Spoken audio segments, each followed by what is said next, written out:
Halo teman-teman semua, kembali lagi bersama saya Andi Ceko dalam segmen Ganda Podcast. Dalam video kali ini, saya berkesempatan untuk ngobrol santai dengan salah seorang wanita cantik dari ujung timur Pulau Flores. Dia adalah Gabriela Fernandez, seorang musisi dan seniman muda. Sebagai seorang musisi, Gaby membawakan lagu-lagu yang merupakan ciptaannya sendiri. Karya-karyanya di bidang musik pun kemudian dia padukan dengan bakatnya di bidang seni visual. Andre ini posisi di mana? Sekarang lagi di Jakarta. Oh, di Jakarta. Ya, kan Oh, kebetulan iya. kemarin kan lihat-lihat di IG gitu kan. Kayaknya menarik nih, perlu digali sharing-sharing juga kan. Iya. Ya, Boleh ada makanya coba kontak-kontak kemarin. Cuman mungkin waktunya masih belum ketemu kan. Makanya ya. ya gitu. GB juga banyak apa-apa ya. sibukan, banyak project lah. Kebanyakan project ini sebenarnya. Oke. Yeah. Kalau Kak Andre pegang media juga? Saya sendiri sih concern ke bagian-bagian ini sih baru-baru ini, cuman pengen ngangkat aja. Banyak teman-teman kita sekarang kan yang berkarya gitu kan. Iya. Dalam bidang apa saja sih, saya coba mengangkat itu divideokan ataukah dibikin artikel gitu kan nanti. Teman-teman ya, khususnya NTT dari NTT ini yang punya karya kita coba expose gitu kan, biar semakin banyak menginspirasi teman-teman yang lain juga. Gitu-gitulah. Soalnya kan terus terang juga kan selama ini saya amati juga kan Gaby salah satu orang yang sudah melangkah gitu kan. Dia di musik, ya tapi juga di seni juga kan. Iya. Karena apa ya, menurutku yang Kak Andre sedang usahakan itu perlu banget sih dilakukan, karena teman-teman kita di NTT kalau misalnya membuat karya itu kan kadang kesulitan ya. Saya waktu trip ke Timur kemarin, kesulitannya dalam artian ini, mereka punya bakatnya keren banget, isinya ada tapi wadahnya nggak ada gitu, atau mungkin apresiasinya sangat-sangat jarang gitu kan. Jadi kan padahal itu sangat diperlukan gitu untuk membuat para seniman ini tuh semangat ya. Makanya itu dia saya sih. Semangat ya. Setuju gitu. Makanya ini saya ngobrol juga. Cuma ya mungkin tidak sebesar media-media lain lah yang, tapi kan saya punya kerinduan gitu kan. Iya, saya punya kerinduan kayak yang Gaby bilang tadi kan. Teman-teman muda yang berkarya ini kan butuh support, butuh semangat dari teman-teman yang lain juga, butuh apresiasi kan. Jadi kita sama-sama saling mendukung itu.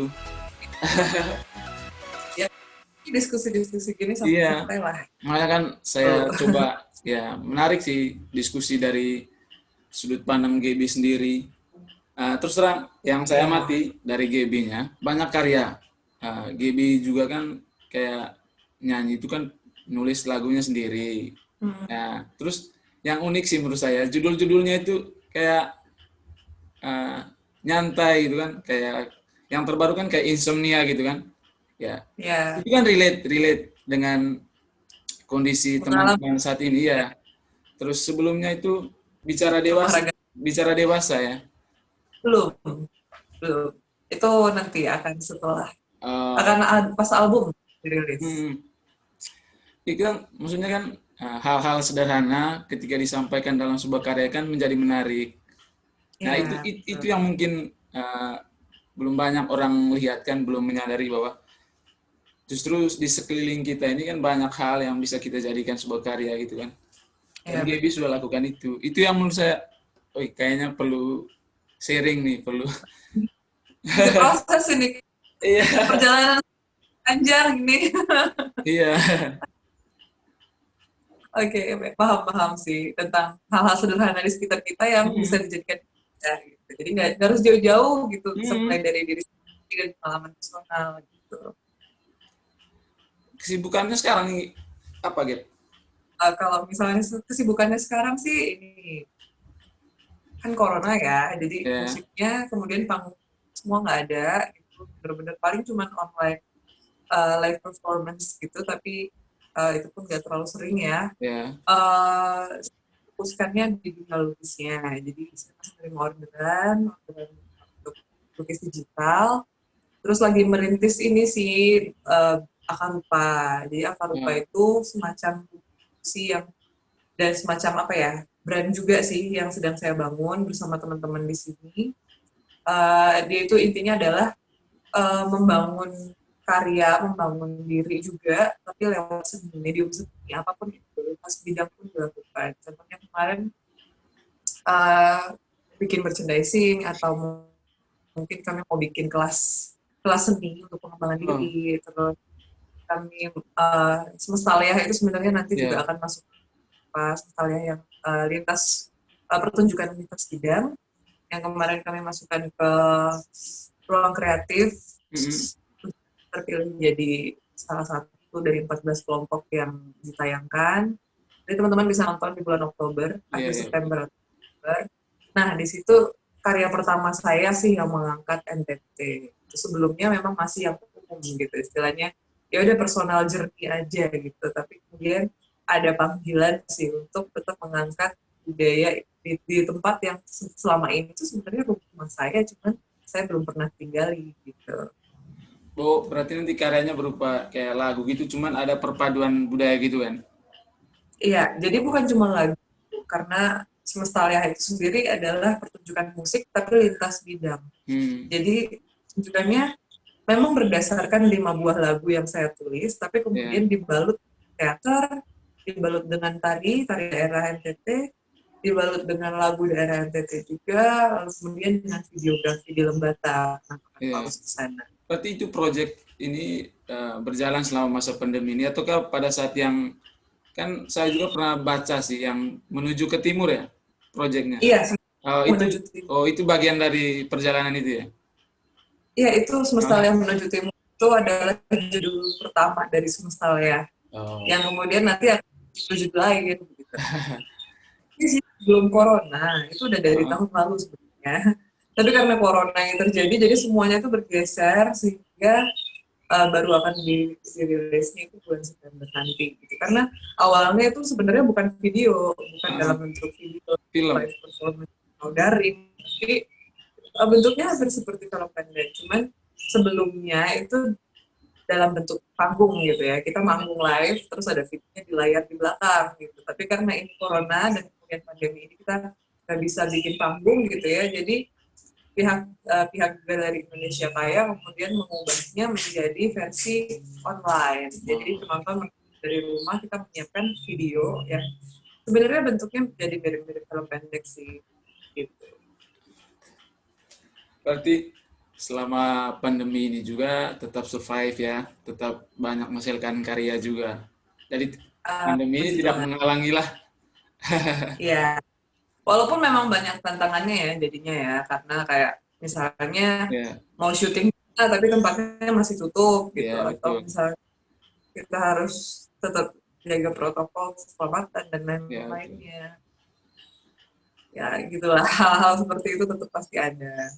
Terus kalau inspirasinya nih Kak, selain dari budaya dan juga hal-hal yang ada di NTT sana lah khususnya.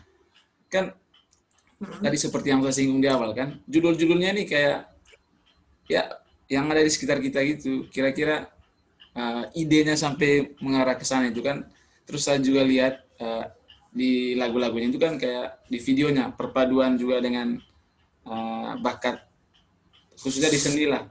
Karena yang satu juga Oke. kan GB sendiri juga tahun 2018 gitu kan pernah ikut sebuah ajang juga kan, dan Oh iya itu betul. meraih juara satu juga. Dan jadi kan saya lihat di situ GB memadukan kemampuan nulis lagu dan juga visual art. Jadi mungkin itu Iya yang betul. menarik juga kan.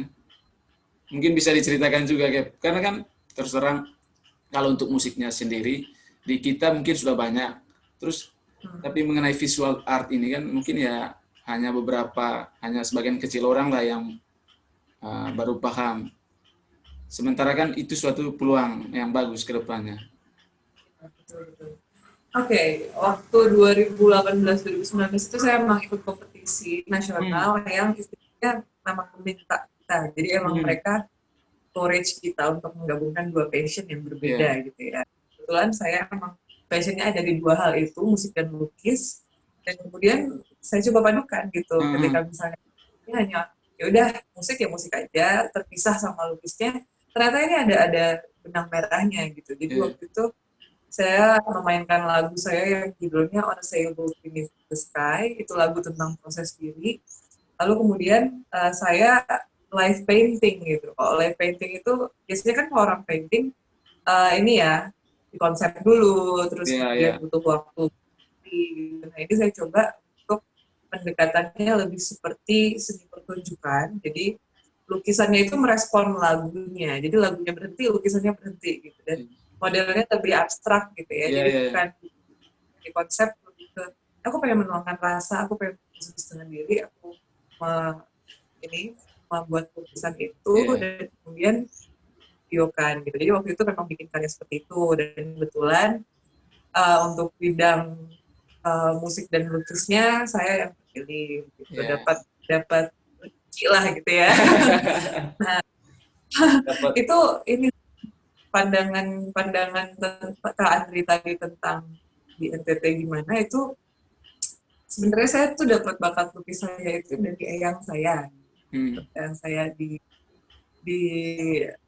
Fernandes itu memang kan marga saya Fernandes. Di sana itu memang banyak yang senang musik, senang lukis, tapi memang hampir tidak ada yang benar-benar, bukan hampir tidak ada ya, jarang dari keluarga saya yang kemudian menjadikan itu sebagai sebuah karir, karena pada akhirnya kebanyakan memilih kerja kantor atau kerja yang lain, kemudian seni itu hanya hobi, misalnya ketika kumpul-kumpul keluarga, nyanyi-nyanyi, atau misalnya lukisan yang saya masih ada disimpan gitu. Nah, saya di sini berusaha untuk mencoba nekat sih sebenarnya, nekat untuk menjadikan ini sebagai karir saya gitu, karena menurut saya bakat itu kita semua punya ya, bakat itu apalagi orang NTT itu banyak banget yang punya bakat, entah itu menyanyi, entah itu melukis kan sebenarnya banyak bakat-bakat yang natural yang saya juga baru tahu, baru kenal sama beberapa pelukis di sana gitu setelah saya turun gitu. Jadi sebenarnya bukan banyak yang belum tahu, tapi mungkin banyak yang belum banyak wadahnya sih menurut saya, belum banyak yang belum banyak media yang mengakomodir teman-teman di sana. Iya, benar, sehingga komunitasnya jadi tidak hidup gitu. Padahal sebenarnya itulah yang membuat saya berproses sangat progresif gitu, karena saya merasa ini saya belajar banyak sekali dari komunitas begitu, karena di sini diwadahi sekali dan intinya kayak diapresiasi lah dunia seni gitu, walaupun secara finansial di Jogja misalnya kalau dibandingkan sama Jakarta gitu ya pasti beda banget gitu secara finansialnya, cuman untuk belajar di sini bisa banget gitu. Nah, kalau pertanyaan Kak Andri sebelumnya tadi tentang inspirasiku sih sebenarnya awalnya banyak yang bermula dari diri sendiri. Mungkin kan sebenarnya banyak teman musisi lain yang menggunakan isu sosial, misalnya mereka menyuarakan permasalahan A, permasalahan B, yang itu menurut saya sangat keren sekali.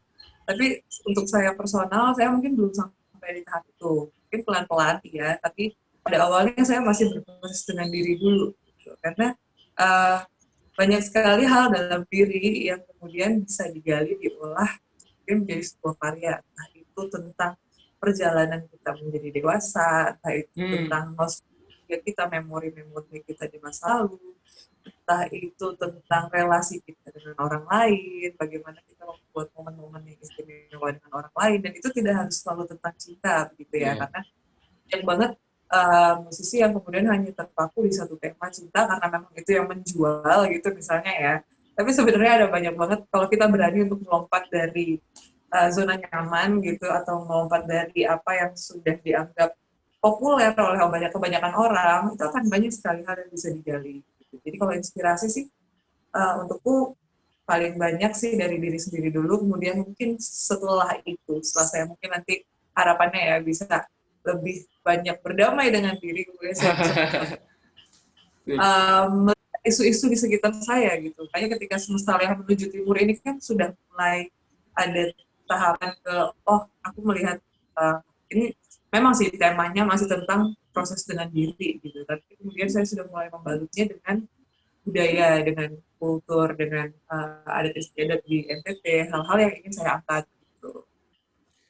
Terus Kak, kan tema kayak isu-isu yang ada dalam karya-karyanya Gaby itu kan kayak mengenai isu sosial atau budaya dan juga tentang kehidupan pribadi Gaby sendiri kan.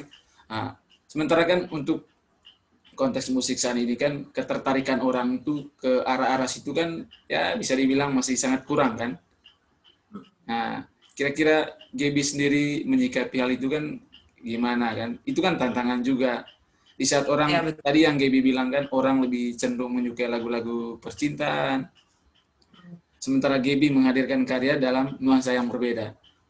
Ya, ya itu sangat-sangat terjadi dan itu sangat-sangat dialami oleh para musisi indie yang juga punya tema-tema yang nggak berat lah, tema-tema berat.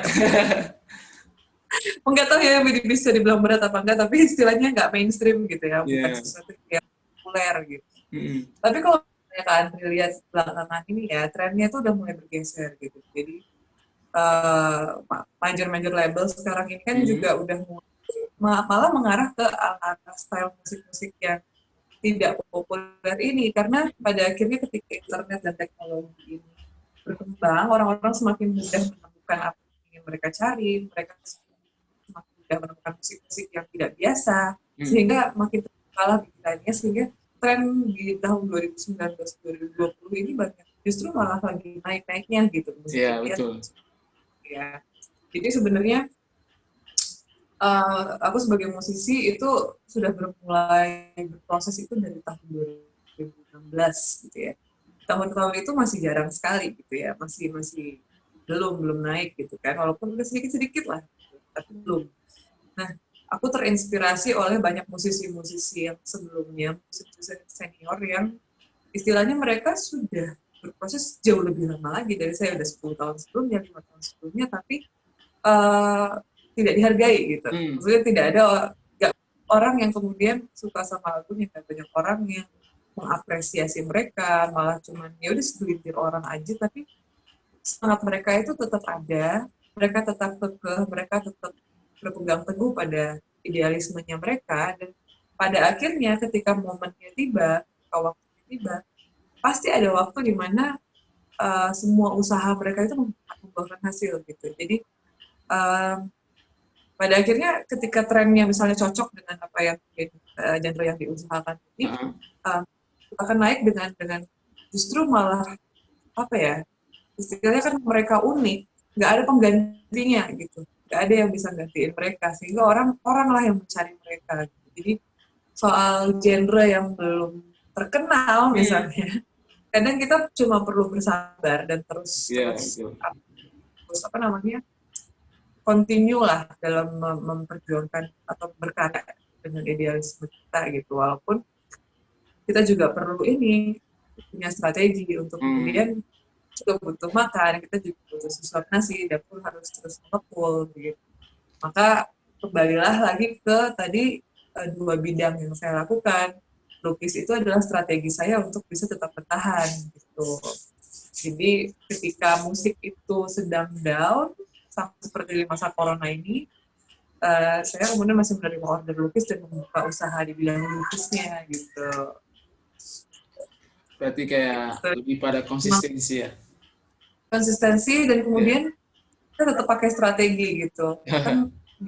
Kan saya mengalami ketika di NTT itu, saya mendengar sekali banyak ucapan orang tua yang bilang, bukan orang tua saya sih, tapi banyak orang-orang yang bilang, jadi PNS lah, atau kerja di kantor lah ya, hal-hal klasik itu lah ya. Itu tantangannya. Itu tantangan, dan itu bukan cuma di NTT sebenarnya, di mana-mana semua orang tua pasti pengen anaknya itu bahagia, sukses, apa ya, mapan gitu ya. Tapi kan kadang zaman itu sudah berubah ya, dan kita sendiri juga perlu untuk apa ya, mencari strategi untuk kemudian kalau memang kita terjun di dunia itu yang memang risky gitu ya, banyak resikonya memang, dan tidak mudah, sama sekali tidak mudah. Itu kita harus punya plan B atau strategi supaya ya bukan cuma keinginan sesaat aja, hal-hal seperti itu. Berarti sekarang Gaby ini pure di musik dan seni ya? Iya, walaupun pure-nya itu karena ini kan saya lagi bikin brand ya, brand itu kan punya bisnisnya, jadi tetap ada bisnisnya lah gitu. Nggak seniman gitu. Mau dibilang seniman juga udah tapi ya.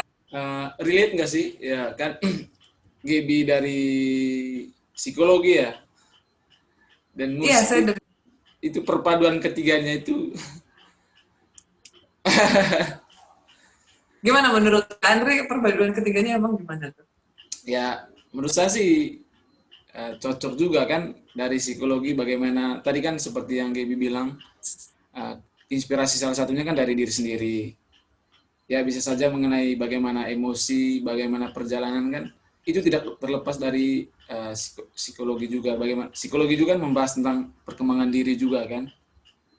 Menurut saya tidak ada salahnya juga, malah itu bagus.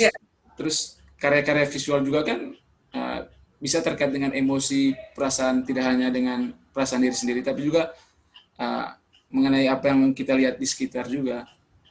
Iya, betul, Itu sih. betul. Jadi waktu saya kuliah psikologi itu saya kuliah 5 tahun, hampir 6 tahun. Itu saya udah tahu gitu, di pertengahan jalan udah tahu kalau saya nggak pengen jadi seorang psikolog yang duduk di balik meja. Saya pengen jadi seniman, saya pengen jadi musisi, saya pengen bekerja di bidang seni. Gitu. Berarti, tapi kemudian, maaf sebelumnya, bermusik ini sejak tahun? Bermusik sebenarnya dari kecil suka ya, dan orang tua juga kasih les piano, kasih les nyanyi gitu. Nggak tahu sih mereka awalnya cuma untuk hobi gitu ya, nggak tahu loh ternyata malah mau serius di bidang itu gitu. Nah, kemudian saya masuk kuliah psikologi karena memang menarik juga di bidang itu. Terus tapi di pertengahan jalan saya menyadari bahwa saya tanda kutip salah jurusan gitu ya. Walaupun sebenarnya nggak ada yang sia-sia gitu, semua pasti ada yang kita pelajari, karena pada akhirnya saya ingin berkarir di dunia seni gitu. Nah kemudian selama saya kuliah, saya ikut komunitas-komunitas, saya belajar dari YouTube, saya kenalan-kenalan sama berbagai teman di sosial media yang juga punya hobi yang sama, menggambar dan melukis dan bernyanyi, bermusik itu. Networking itu dibangun bertahun-tahun ya. Kemudian saya jadi kenal teman-teman musisi di Jogja, musisi di tempat lain, di kota-kota lain gitu. Bahkan yang kemarin sempat juga sampai ke NTT, baru saya kenal belakangan gitu, di rumah saya sendiri ya padahal ya. Nah, hal-hal itu tuh kemudian bertumbuh sehingga ketika lulus kuliah saya memutuskan saya mau membuka serius di bidang ini gitu. Cuman pada akhirnya saya menemukan titik tengah atau benang merah antara psikologi, musik, dan bisnisnya saya, karena ternyata ada satu bidang yang namanya art terapi yang istilahnya menggunakan karya seni sebagai metode untuk healing atau berproses dengan diri. Nah itu yang ingin saya karena musik-musik saya juga kan banyak yang bicara tentang proses diri, terus lukisan-lukisannya itu juga sebenarnya banyak yang bicara tentang proses diri juga gitu. Dan saya lagi mengembangkan sebuah metode untuk gimana sih meluapkan emosi untuk emosi melalui lukisan atau karya seni. Ya, saya tangkap lah ketika saya amati selama ini kan di Instagram itu kan bagaimana emosi itu benar-benar disalurkan di karya-karya itu. Ya, makanya kan tidak ada salahnya juga kan, relate lah. Iya. Bukan cuma menjawab keperluan pasien, tapi kemudian juga memang jujur, emang perasaan itu yang kita tuangkan, memang ada pesan yang disampaikan lewat karya itu gitu. Jadi itu mungkin itulah yang kemudian pesannya itu sampai di Kak Andri, sampai di orang-orang yang memang mengapresiasi begitu, sehingga ya sayanya juga termotivasi karena mendapatkan masukan bahwa karya saya ini nyampe kesannya, jadi sehingga saya juga terus berkarya. Hal seperti itu sebenarnya yang sederhana, mungkin bukan melulu soal finansial ya apresiasi itu, tapi hal-hal seperti itulah yang memotivasi kita untuk bisa terus mungkin ya betul yang Gaby bilang kan, sekarang itu kan motivasi berkarya tiap orang tuh beda-beda. Iya. Ketika orang punya karya dan tanpa mempertimbangkan atau keuntungan nanti apa, tapi di satu sisi banyak orang yang berkarya, ya berkarya saja. Soal nanti diapresiasi dan juga kalau memang kayak sekarang kan di digital kan dapat keuntungan dan sebagainya, itu kan bonus lah ya. Tapi pada intinya Iya. bagaimana konsistensi dalam berkarya ini, itu kan Iya, betul. tidak gampang. Ini sih tetap realistis, kita harus Iya, realistis, kita iya, juga iya itu juga. Cuman jangan sampai jadi ketika targetnya itu kan kadang kita menghilangkan identitas kita juga kan. Nah, kan itu bisa saja goyang. Misalnya kan sekarang kan genre yang kita pilih kan belum banyak disuka. Tapi kita pengen bagaimana orang ini kan, kita mencoba sesuatu yang lain yang justru di luar dari passion kita lah. Cuman kita tapi profit oriented lagi jadinya. Itu kan. terlalu industri gitu ya. Ya. Ini jadi sebuah diskusi yang menarik jika kita membicarakan tentang jalur yang kita pilih ya dan passion yang kita pilih. Ini sebenarnya jadi satu pertanyaan saya baru-baru ini juga gitu, tentang apakah kita perlu mengubah diri kita untuk kemudian menyesuaikan dengan apa yang ada, ataukah kita tetap kekeh gitu. Ini pertanyaan saya. Jadi apakah kita perlu tetap kekeh, wah saya tuh orangnya seperti ini, saya gaya bermusik saya seperti ini, orang-orang harus mendengarkan saya gitu, atau kita perlu berkompromi dan kemudian kita menyesuaikan dengan apa yang ada sekarang, apa yang orang-orang ingin dengar.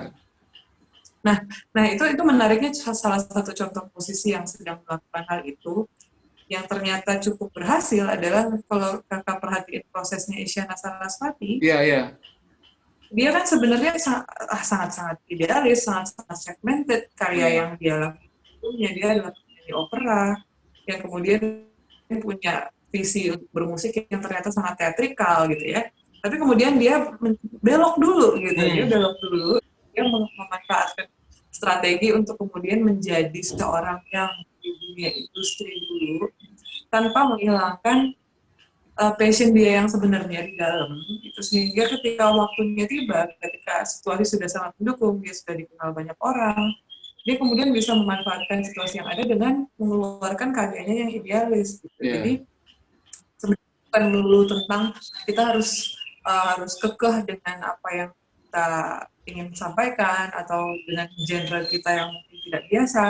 Kadang kita juga perlu berkompromi untuk kemudian mencari strategi agar karya kita ini bisa dikenal semakin banyak orang. Gitu. Karena menurut saya sayang sekali ketika kita punya karya yang bagus, tapi karya itu nggak nyampe ke orang-orang hanya karena exposure gitu. Jadi balik lagi sebenarnya kita perlu cari titik tengah sih antara kita tetap mempertahankan identitas kita, itu jangan sampai hilang, kita pegang kuat, tapi di sisi lain kita juga harus realistis dan kita harus membuat strategi supaya karya idealis ini bisa nyampe. Nah itu kita, cara setiap orang untuk mencapai titik tengah itu pasti akan berbeda-beda. Dan cara itu berbeda, cara musisi-musisi atau seniman-seniman lain juga berbeda gitu. Nah, mungkin ada seniman lukis mungkin yang dia punya karya idealis gitu, dia punya karya yang cukup misalnya eksperimental gitu ya. Ketika dia butuh makan atau ketika dia butuh pemasukan, dia kan tetap mengerjakan orderan yang misalnya melukis wajah gitu, yang mungkin sebenarnya tidak terlalu dia nikmati, tapi itu bisa sangat mendukung dia dalam kehidupan karirnya. Jadi nggak masalah untuk belok dulu, yang penting kita tuh tetap ingat tujuan kita. Gitu. Kalau Gaby ini punya niatan atau rencana untuk belok juga dulu atau tetap stay pada karakter yang sekarang? Sebenarnya sih saya udah mulai belok ya. Jadi maksudnya bukan belok dalam artian apa ya? Gini, saya kan kemudian punya karya yang idealis nih. Jadi Gabriela Fernandez itu cukup tidak terlalu terkenal ya gitu ya. Mungkin di Semesta Lea apalagi musik-musiknya itu sangat-sangat segmented gitu, dengan style filmnya yang juga cukup eksperimental gitu ya. yang bukan pemerintah gitu. Nah, saya mengimbanginya dengan cara saya tetap menerima orderan lukis yang melukis wajah, misalnya seperti yang tadi saya ceritakan, atau saya jualan merchandise, atau mungkin saya nerima jasa buat bikin jingle atau mars yang sangat-sangat komersil, hal-hal seperti itu. Jadi musiknya ini tetap saya jalankan, walaupun tetap saya pegang, tapi kemudian di sisi lain saya tetap mempunyai strategi untuk kemudian ya saya harus belajar komersil sedikit gitu, harus belajar gitu untuk kemudian bisa memanfaatkan seni yang saya punya ya dibelokin dulu tadi sehingga yang satu ini tadi bisa jalan gitu. Terus berarti lebih pada kayak menjemput bola gitu ya. Bagaimana supaya orang kita datang ke kita gitu kan. Kita nggak bisa cuma nunggu. Iya. Kita nggak bisa cuma menunggu orang dan berharap orang itu datang dan tahu-tahu kenal kita gitu, nggak bisa. Kita harus jemput, emang itulah yang harus dilakukan. Tapi seperti yang Gaby bilang tadi kan, ketika kita konsisten, nanti pada waktunya dengan sendirinya itu karya-karya kita itu akan dikenal luas. Mungkin sekarang ya baru sebagian orang yang mengenal, kita tidak tahu ke depannya kan dengan karya-karya yang unik dan khas dari GB bisa nanti banyak dikenal. Kan terus terang kan lagu-lagunya juga kan ya mudah dipahami lah. Karena itu tadi relate dengan kehidupan pribadi setiap orang. Dari kecil lah, kan yang kayak sepeda tua, terus yang terakhir kan insomnia itu kan, saya kira ya itu terjadi di setiap orang gitu. Cuma nanti mungkin lebih ke strategi itu aja sih ya.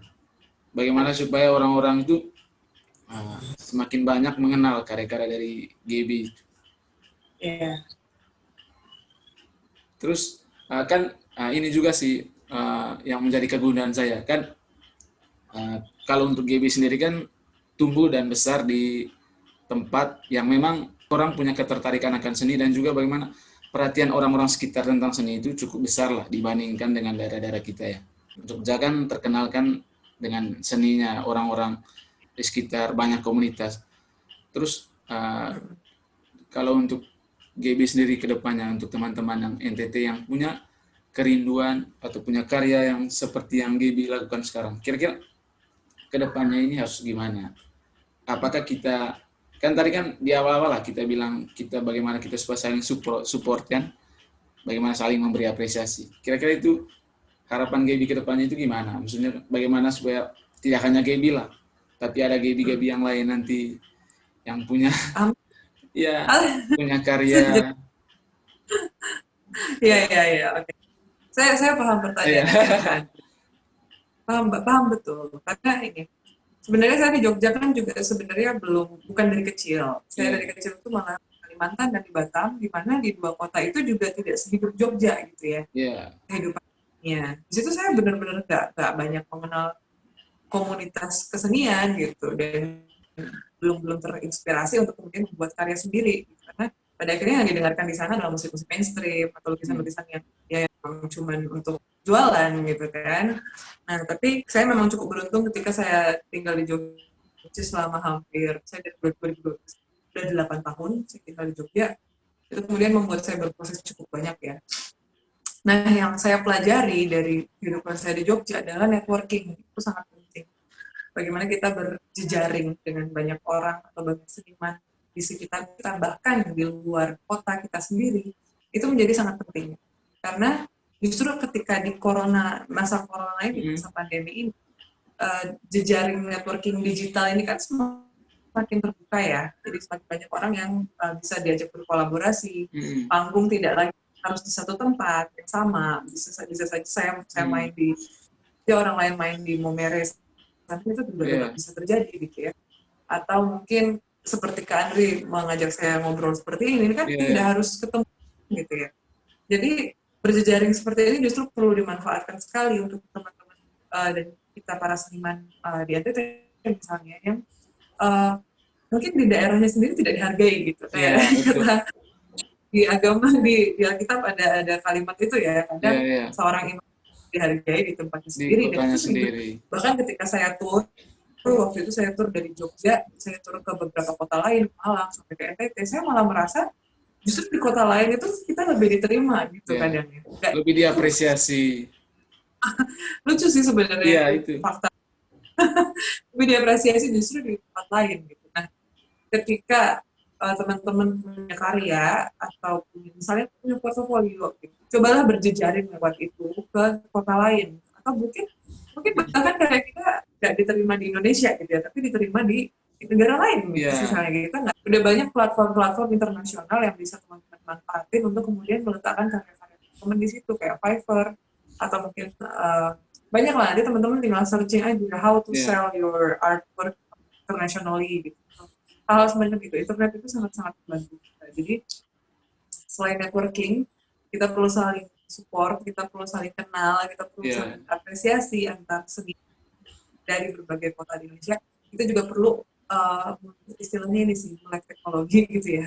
Jadi walaupun apa namanya kita berkaryanya secara manual misalnya, tapi kita bisa memanfaatkan jejaring teknologi atau online yang ada khususnya di masa pandemi ini ya untuk kemudian bisa mengembangkan saya lebih luas gitu sih. Jadi jangan berhenti lah. Berarti pesannya buat teman-teman ya membangun jaringan lah ya. Iya Banyak-banyak betul, penting. membangun networking ke sesama seniman.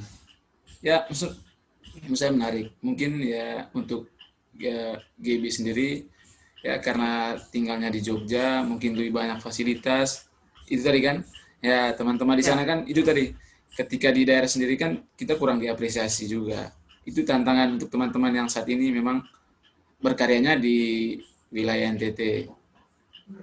itu saya ngobrol langsung juga dengan banyak teman-teman di sana ketika saya tur trip ke timur gitu. Hmm, Dari itu juga pertama kalinya saya kenal sama teman-teman di NTT, hmm, teman-teman komunitas, sama teman-teman komunitas KH, sama teman-teman Baku Peduli di Labuan Bajo, ya Baku sama Peduli. dan banyak lagi yang lain yang istilahnya mereka itu punya semangat yang sangat besar gitu. Saya Ya, malah merasa spirit mereka itu justru tak tertandingi gitu. ya, mereka mereka paham bahwa situasi yang terjadi di sekitar mereka itu sangat sulit. Istilahnya kayak menanam tanaman di tanah yang berbatu gitu. batu-batu. Tapi justru betul betul saya menganalogikannya seperti itu. Tapi ketika kondisi di sekitar itu semakin sulit, saya melihat spirit mereka itu semakin kuat gitu. Jadi justru malah tidak apa ya, mungkin ada beberapa yang memang akhirnya down atau mungkin Hmm, malah memilih untuk berhenti.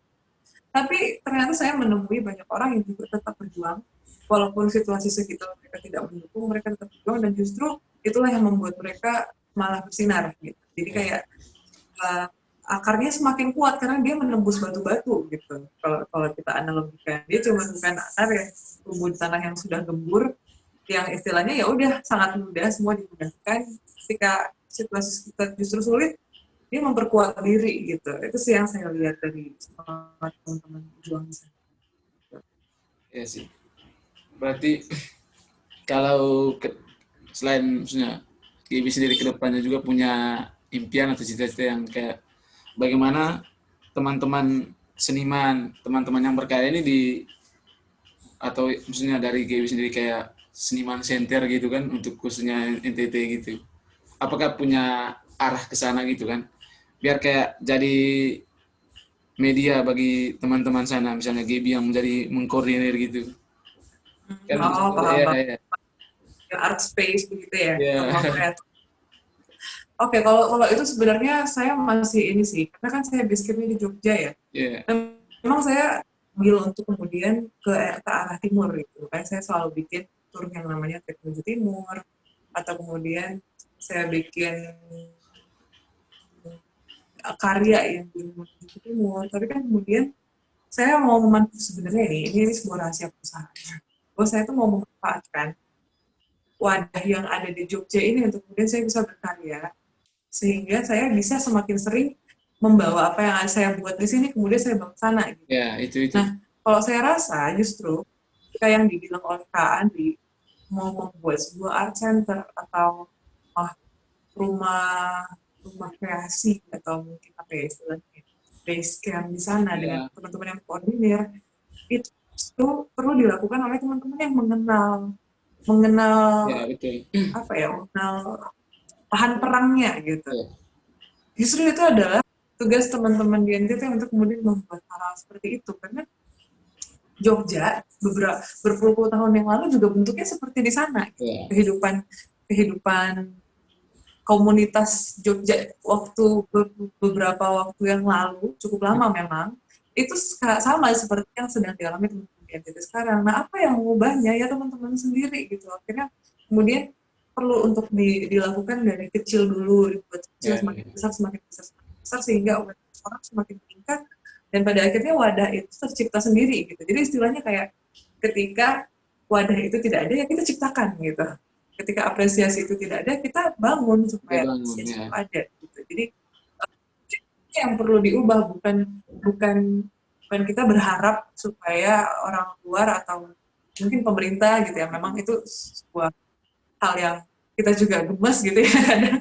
Tapi ketika itu tidak ada dari eksternal, dari luar, kita yang bangun sendiri. Sama waktu ketika saya bikin trip ke timur, itu juga nggak ada yang ngundang gitu, nggak ada yang istilahnya menawarkan, ayo kamu bikin trip saya Ya. biayain gitu. Enggak, ya saya ciptakan sendiri gitu kesempatan itu, yang pada akhirnya nggak saya sesali, walaupun bikin saya 1 bulan keluar kota gitu, terus kemudian sampai drop badannya juga beberapa kali, berat-berat bawa tas sendirian gitu. Cuman istilahnya ada kepuasan tersendiri.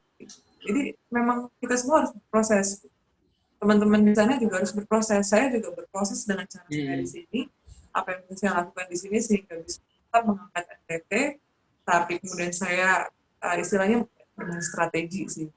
Ketika ditanya apakah saya ingin membuat art center di sana, mungkin suatu hari iya. Tapi saya rasa saya harus memapankan diri saya dulu di sini, memanfaatkan apa yang saya punya di sini untuk kemudian nanti bisa saya bawa seperti itu. Berarti saat ini fokus berkarya dulu ya, biar nanti teman-teman Ya, juga terinspirasi di sana. Persoalan nanti kedepannya itu memang punya niatan ke situ ya, itu nanti ya. Tapi sekarang kan yang terpenting seperti yang Gaby bilang tadi kan, teman-teman harus punya konsistensi dalam berkarya, saling support, dan juga membangun networking, itu yang terpenting ya. Ya, betul. Karena ini ya, setiap orang tuh pasti punya caranya masing-masing. Iya. Tante saya, Tante Eda dari Simpasio, itu juga mengisi sebuah webinar tentang berani balik lagi.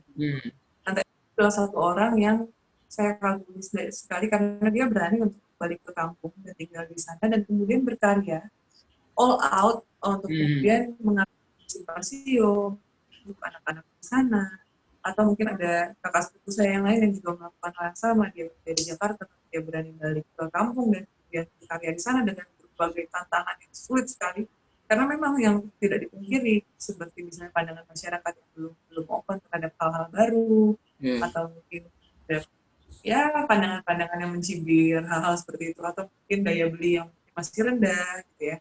Tapi menurut saya Tante Owa atau tante-tante saya atau saya yang kemudian pulang ke Nadi dengan berani melakukan mengambil keputusan itu dengan saya yang kemudian memilih untuk stay di sini, itu punya cara kami masing-masing untuk kemudian bisa mengangkat itu.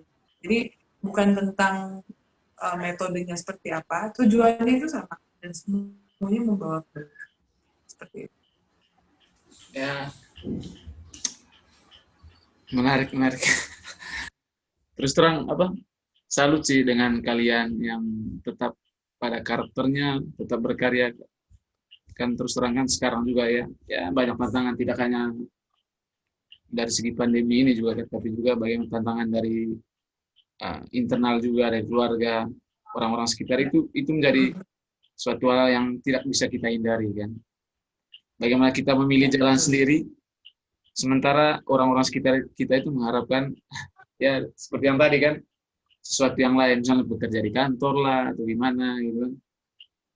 Mungkin itu yang walaupun sebenarnya rasakan. kantor itu bukan sesuatu yang perlu dihindari ya, karena kadang ini maksudnya bisa juga dengan cara itu, dengan strategi itu, tetap bekerja di kantor supaya bisa tetap hidup dan makan, tapi kemudian di waktu luangnya bisa menyempatkan untuk tetap berkarya. Bisa juga dengan cara itu, tidak harus dengan terjun sepenuhnya gitu. Jadi memang setiap orang punya caranya masing-masing, balik lagi. Ya, terus Ya benar juga sih, karena kita kan sekarang kan era digital juga. Ya di mana saja kita tetap berkarya kan. Ya misalnya kalau memang dia Betul. bajukan atau diharuskan memang kita harus berkantor dulu, ya setelah berkantor ya waktu luang itu dimanfaatkan. Sekarang kan platform digital ini kan sangat membuka ruang selebar-lebarnya bagi siapa saja untuk berkarya. Ya. Terus kalau untuk ya lagu-lagu dari GB sendiri, selain kalau dinikmati di YouTube, di platform digital lain ada juga? Ada. Jadi teman-teman bisa dengarkan lagu itu di Spotify, Oh, di Spotify. iTunes, di iTunes, semua udah ada. Total sekarang udah berapa lagu? 6 ya? Kalau jadi single yang baru keluar itu baru 4, tapi sebenarnya lagu yang sudah ada dan menanti untuk dilahirkan itu udah ada belasan. Tapi belum menemukan itu yang tepat gitu ya. Jadi kayak lagu-lagu di Stalea itu nanti kalau teman-teman nonton itu adalah lagu-lagu untuk album keduaku. Lalu single-single yang udah keluar sekarang itu adalah lagu-lagu untuk album pertamaku yang Bicara Dewasa. Istilahnya sebenarnya banyak sih lagu-lagu yang belum keluar, yang masih terus aku buat juga sampai sekarang masih aku karyakan, buat baru.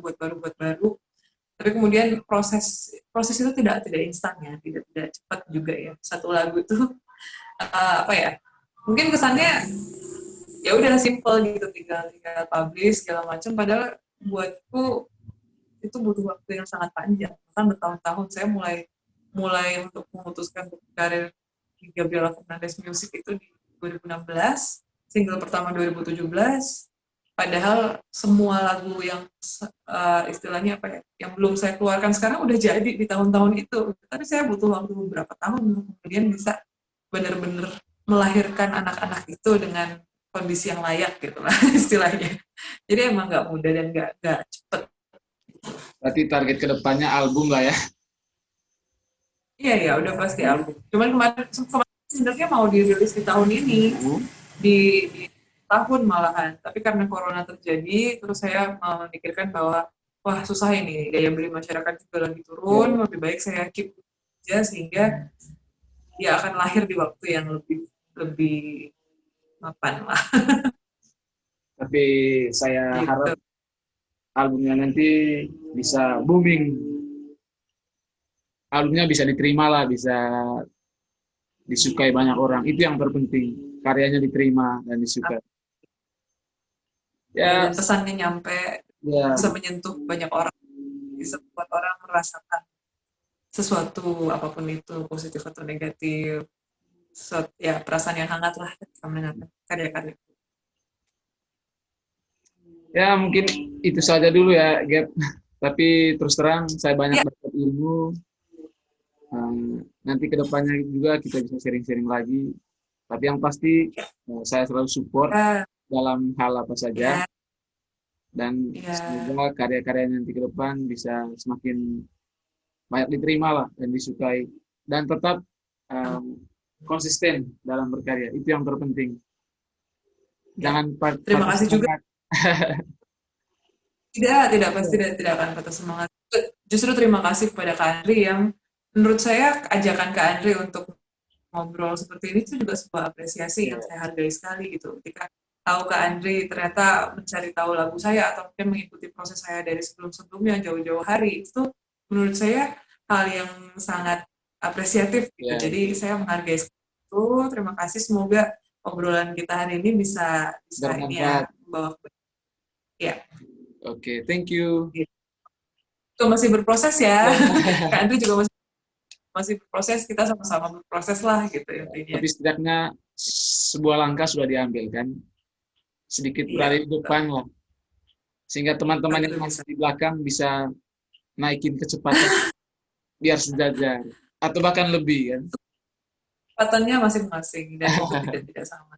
Bisa disamakan tidak apa-apa. Yang penting tetaplah berkarya aja dengan cara masing-masing. Oke, thank you. Ya, terima kasih banyak Kak Andri. Kita bertemu lagi. Ya. Selalu